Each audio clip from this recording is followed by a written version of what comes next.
What is up, everybody? So for today's video, we're going to be checking out 3C Films, the Batman 2 villain list, a Bendy movie, big Marvel updates, and more. I don't really need to explain what 3C Films is. Movie reviewer. Without further ado, let's get it. Sinatra's ghost in the flesh. And you're saying you can't do a song? My bad. That's for another video. Anyways, man, let's check this shit out. Ready? 3, 2, 1, boom.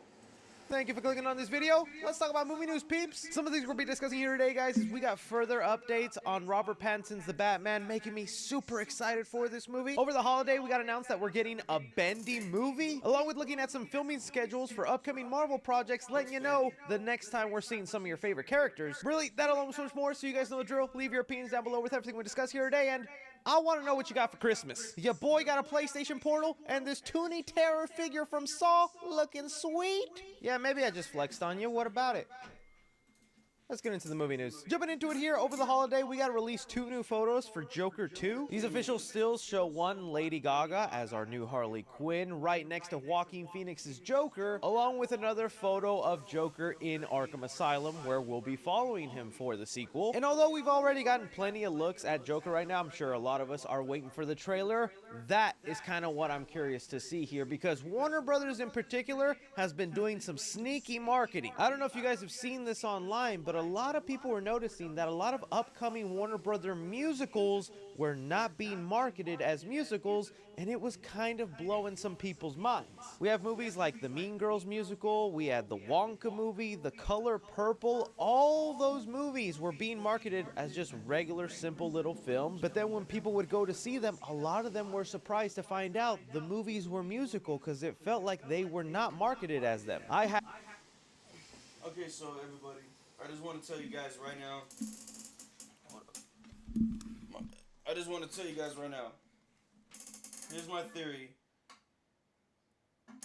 Oh, okay. Here's my theory on what's gonna happen in Joker 2. So, if y'all seen season 2 or season 3 of The Boys, there's a sequence or there's a scene where the mute chick, the chick with she has incredible strength, right? She sees a girl playing piano, right? And then all of a sudden she sings. Like she starts singing, and it just goes from like her just like from a musical to like from her singing with the girl in the piano to the camera with the camera pointing to at the piano going like this to seeing her at the entrance, right? So with that being what I'm saying is it's all in her mind. It's all in her mind. So here's my theory, bro. Here is my theory. What if all the musical stuff is in the Joker's mind or is in Harley Quinn's mind? Because think about it. If it's in Harley Quinn's mind, that's just the sign of her being crazy. You know what I mean? Like just as crazy as he is. Because if she's having musicals in her head, right? Like with people dancing with her and all that shit, bro. Like that's all in her mind, bro. That's totally. I feel like that can totally be accurate with Harley Quinn for Harley Quinn's character, because Harley Quinn is much like the Joker, and I'm not saying oh yeah Joker freaking is all about singing and dancing, but like you gotta admit though, like when it comes to crazy people, anything fucking happens with a crazy person, right? It doesn't matter what the crazy is, okay? So like with that being said, like if if Joker 2 is a musical, if that's the route they're going for, then I feel like the only way for it to work is if it's only in one of the characters' minds. You know, I don't really feel like if it's a musical, then and people are like dancing and it's like known like like as a musical, like that's not really gonna work. But I really feel like it's gonna do the way I feel like it's gonna do. I don't know why, but I just feel like it's a more logical sense, in my opinion. But anyways, man, let's continue with this shit. Had hundreds of comments in my Wonka review letting me know I had no idea this movie was a musical, even though the past Wonka movies were musicals, but still. And well, we heard Joker 2 is supposed to be a musical, and since Warner Brothers has this history now of not wanting to show you the musical side of their movie, how are they going to market Joker 2? Because I know a lot of people immediately lost interest in a Joker sequel, not only because some people feel like Joker doesn't need a sequel, but two, because it is a musical. The marketing for this movie might end up deceiving a lot of people, but like what's more ironic is if your marketing and your tests show that people do not go pay money to see musicals. Their platform, Why the fuck are you doing a musical? Intercom's platform. The complete Why are you making musicals then? Like, is there something I'm not getting here? Can you imagine that? Let's spend millions on something that we have to hide because people do not enjoy that. Hollywood, baby, I'll never understand it. I'll never understand it. Let me know how you guys think they're gonna market Joker 2. Next up here, something that a lot of people were excited about, and you guys were hitting me up to talk about it. We got the announcement of a Bendy movie. Now, if you're not familiar with Bendy and the Ink Machine, it's based off a video game that was released in 2017, and there's quite a dedicated fan base for this game. It's a puzzle-solving game, and it takes a lot of inspiration from 1930s cartoon styles, black and white, and it is a horror game. In fact, the first time I heard about Bendy was one of my Five Nights at Freddy's movie updates way back when years ago. I feel like there's a good intersection between Five Nights at Freddy fans and Bendy fans, and that makes sense. Horror video games, you would stick with that genre. And here on Christmas Day, the official Bendy account revealed this photo saying Bendy is coming to the big screen, showing the two studios behind it,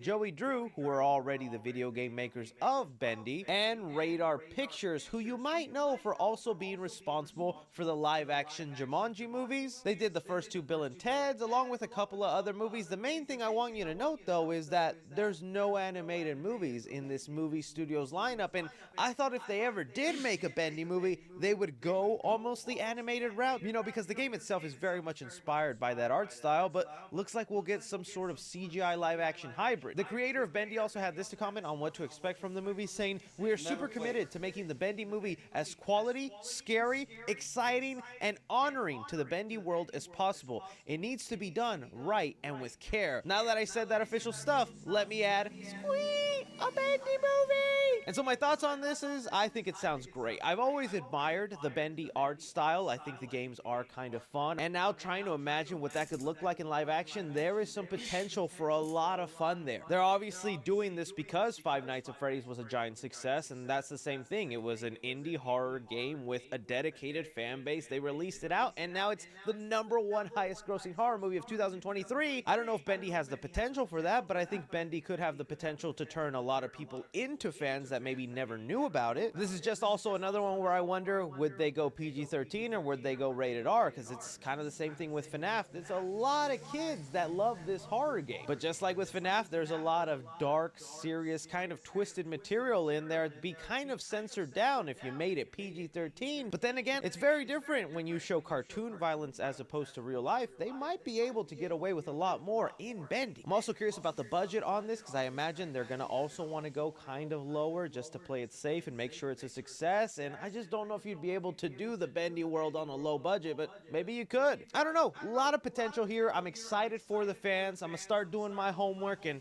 I'll give you those Bendy updates once they start coming out, my friends. Let me know if you're excited for a Bendy live-action movie. Moving on here, I wanted to talk about some upcoming filming schedules for Marvel projects that I think give us a good idea of when we're going to be getting some of our heroes, including Spider-Man. So for one, Daniel RPK let us know that the Fantastic Four is currently looking to begin filming May of 2024. And yeah, that right there is like, okay, 2024 has to be the year that we get the Fantastic Four cast announcements. It's been said that it was going to happen after the Hollywood strike, and well, clock is a ticking, and we still don't know it. But I'm very curious about this Fantastic Four movie because I think so little is known. The only rumors that we've heard is that this movie could be taking place in the past, right? Somewhere in the 60s or 50s. Other rumors are saying that it might take place in an entirely different universe, that the Fantastic Four movie could be taking place in its own world, and then through Secret Wars, it might connect to our MCU. That's exciting on its own, but we shall see here with that. The next one here is coming from Daniel RPK also, who lets us know that the upcoming next Avengers movie, Avenger 5, is set to begin filming also in 2024 in the later half. So most likely in the fall. And man, after the major shakeup with Jonathan Majors and him no longer being part of the MCU,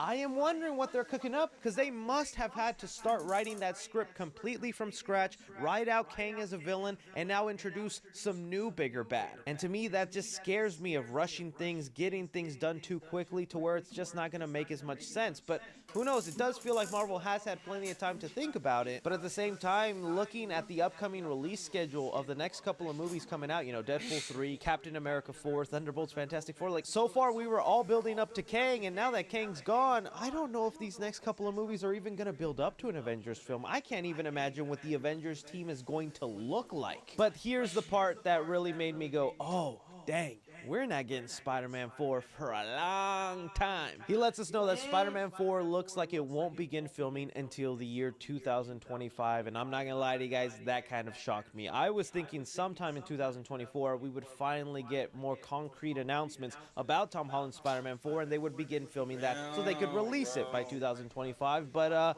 looks like with the way we're looking at things, the next time we're going to see Spider-Man, Tom Holland's Spider-Man, will not be in his own solo movie like we imagine. It will be part of an Avengers movie with whatever Avengers 5 turns out to be called, because we know it's not Kang Dynasty anymore. Along with all these other rumors that we've been hearing that Marvel really wants to pin the future of the MCU on Tom Holland's Spider-Man, because he seems to be one of the only heroes in the MCU that fans are still very much dedicated to and will actually show up to his movies. It kind of took me by surprise to realize, oh dang, the next time I'm gonna see The next time you're gonna see what? Gosh damn Peter it. Parker and what he's been up to since No Way Home will be part of an Avengers movie. I'm like, dang, that'll be interesting. I really had it in my mind that Spider-Man 4 would be the next thing, and whatever happens in Spider-Man 4, that would set him up for the next Avengers film, but no, vice versa. And then again, you also have to remember, Marvel has been on the delay train quite a lot the past couple of years, with moving projects, rearranging them, getting switched out. Although this is their current plan and their current schedule, a lot of curveballs have been thrown Kevin Feige's way, where he has to go, delay that, delay that, delay that. And just right now imagining Spider-Man 4 not until maybe the year 2026, whoo, that seems like so far away.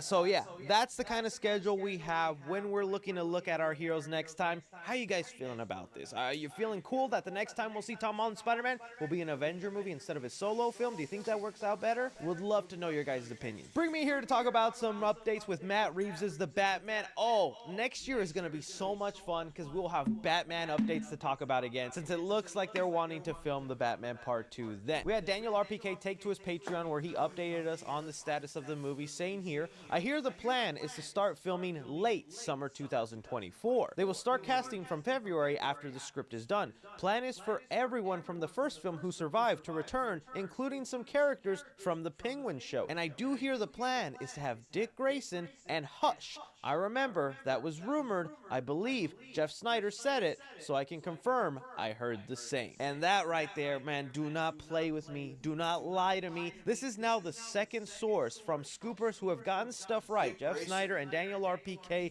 that are promising us that Robin, the first one, will be coming in Matt Reeves' The Batman. And I can hardly contain my excitement. Yes. There was a little bit of disappointment in me whenever James Gunn announced that we'd finally get a Batman and Robin movie, but it was with Damian Wayne. Look, can I say this? Comcast Business is introducing the small business bonus.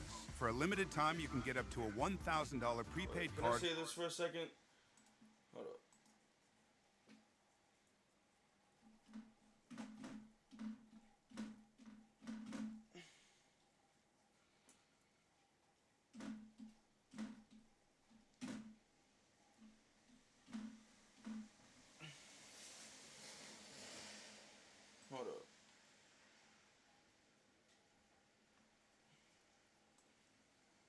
Batman movie.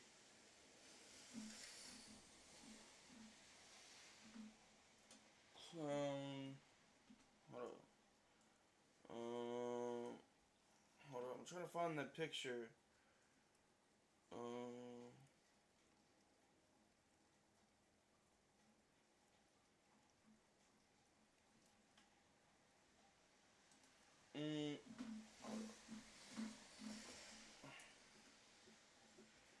Okay, here we go.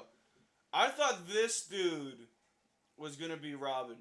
I thought this dude was gonna be Robin because the way the freaking scene goes, bro, the way the scene goes, it just feels like that could be Robin. It just feels like, you know what I mean? Like, come on now. Like, okay, here, I don't know, man. I don't know. I mean, what if this dude's name is Dick Grayson? What if this dude's name is Dick Grayson? Okay, because the way, look, man, I honestly feel like they set up to make this dude Robin. Like, the way the scene just goes, bro. The way the scene goes, okay? Gosh damn. Oh, what the fuck? Oh, shit. Where he updated us on the status of the movie, crazy. saying here, I hear the plan is... I can hardly contain my excitement. Yes! There was a little bit of disappointment in me whenever James Gunn announced that we'd finally get a Batman and Robin movie, but it was with Damian Wayne. Nothing wrong with Damian Wayne. In fact, now that I know I'm getting Grayson over here, I'm a little bit more excited now for Damian Wayne in the DCU. And even though I really wanted it, I didn't think Matt Reeves would adapt a Robin storyline, but seeing how seriously he takes this world and how well written a lot of those characters are, I'm about to eat good. And now knowing the timeline of filming and when they're looking to cast by February, birthdays in February, I could get the announcement of Dick Grayson in February. Yeah, baby. But that wasn't the only update in there. In fact, this morning he continued to update us with more villains in there, and I think that's the part a lot of you are going to want to talk about, because I didn't want to just breeze by the Hush part, because it's looking more and more likely like Hush is going to be the main villain of the Batman Part 2. We had him let us know today. I hear Professor Pig, Scarecrow, and Clayface will be in the Batman Part 2. And okay, here it is. We have been hearing consistently for a while now that Clayface is a person looking to be part of the Batman Part 2, and very exciting. Very curious what route Matt Reeves takes, because it looks like his world wants to stay grounded and realistic, so Clayface might end up going with the Golden Age version, where it was a guy wearing Clayface masks instead of the actual shape-shifting monster that I was hoping for. But now looking at these other characters added on, Scarecrow and Professor Pig, I'm seeing some sort of pattern in here that's making me realize Matt Reeves is cooking something good. Putting Scarecrow aside, because I got a feeling he'll be kind of like a minor villain or someone in the background in the same way the Penguin was, I'm thinking with Professor Pig, Clayface, and Hush, these three villains have a giant connection with each other, and I think are going to end up playing a large part of the theme of the Batman Part 2. Take Clayface, for example. Whichever version you prefer, the no power one or the one with power, he's still an actor who likes to take on a role, changing his identity to try and mimic someone else. Then you have Professor Pig, which, wow, that would be kind of cool. If Matt Reeves' Professor Pig would probably be a little scary, seeing how he did Riddler, but this guy's one crazy dude that likes to do all these messed up surgeries on people, removing things he considers imperfections on them and tries to make them perfect in his own way, manipulating other people's identities, right? And then you have Hush, who again has had ties in the comics of changing his own face surgically to mimic that of Bruce Wayne's. You can clearly see what path Matt Reeves is kind of going down now. We know that the first Batman movie was all about Bruce choosing Batman over being Bruce Wayne. Now we think Batman Part 2 will be about Batman trying to lean more into his Bruce Wayne self, separate the two lives a little bit, basically looking for his identity. And now we got villains that are going to play onto that, messing with identity and other people and who he is, and maybe finding a little bit of heart and humanity in a child who loses parents and he needs to adopt and raise himself. title. Man, Batman Part 2. Matt Reeves, give this movie to me. As much as I was disappointed when I heard Hush would maybe be the main villain of the Batman Part 2, I knew Matt Reeves would probably pull it off and still give me a great movie because he's Matt Reeves. So you know what? I'm looking forward to it. Let's see how this turns out. Throw it off to you guys. Piecing together these villains and Robin and all that. How do you see the Batman Part 2 playing out? But that is all movie news we currently have going on right now, guys. I want to thank you so much for taking time out of my day to watch me talk some movie news. Damn, bro.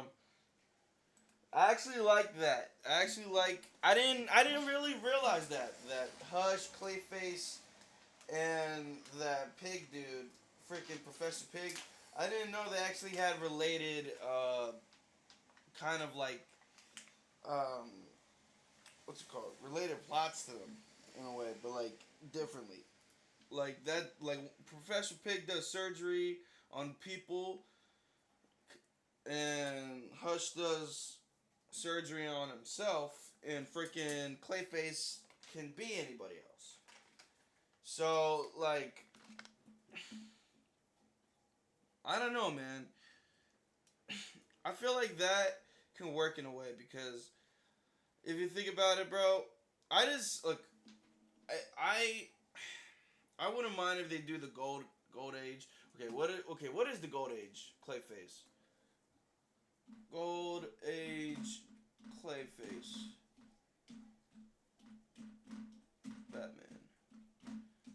Batman. Golden age Clayface. This is the golden age Clayface? What the fuck? What the fuck? So basically, like, so this was Clayface then and then now. Not gonna lie, bro.